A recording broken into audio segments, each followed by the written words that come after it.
Representation act में ये कहा गया है कि इलेक्शन का जो इलेक्टोरल रोल होता है तो वो क्रेडिबल होना चाहिए ताकि इलेक्शन ही साफ तरीके से क्रेडिबल हो। Your leader is speaking. It will lead. I request all the members to go back to the with the election commission. पक्ष में वो हाँ कहें, जो सदस्य के विरोध में वो ना कहें। मेरे विचार में निर्णय हाँ वालों के पक्ष में हुआ, हाँ वालों के पक्ष में हुआ। माननीय मंत्री जी विधेयक को प्रस्तावित करें। अपोजिशन के हंगामे और एहतजाज के दरमियान कल लोकसभा में इंतखाबी इस्तेलाहात बिल को सूटी वोटों से मंजूर कर लिया गया।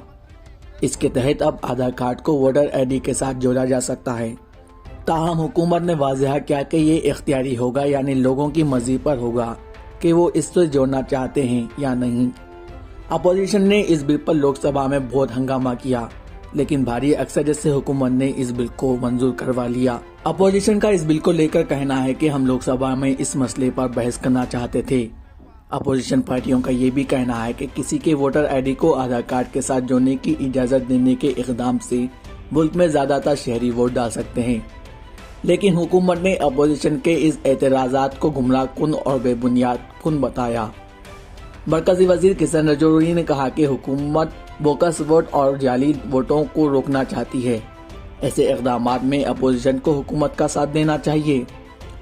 वहीं इस मसले पर असदुद्दीन ओवैसी ने कहा कि आधार कार्ड को वोटर आईडी से जोड़ना एक बड़ी गलती होगी।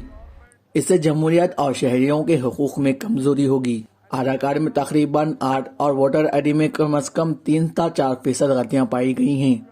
अगर ये बिल मंजूर हो जाता है तो इसमें बड़ी तादाद में लोग शामिल हो जाएंगे। मुल्क अपना वोट का हक खो देगा। बहरहाल इसको लोकसभा में तो पास कर लिया गया है, लेकिन अब इसे राज्यसभा में पेश किया जाएगा।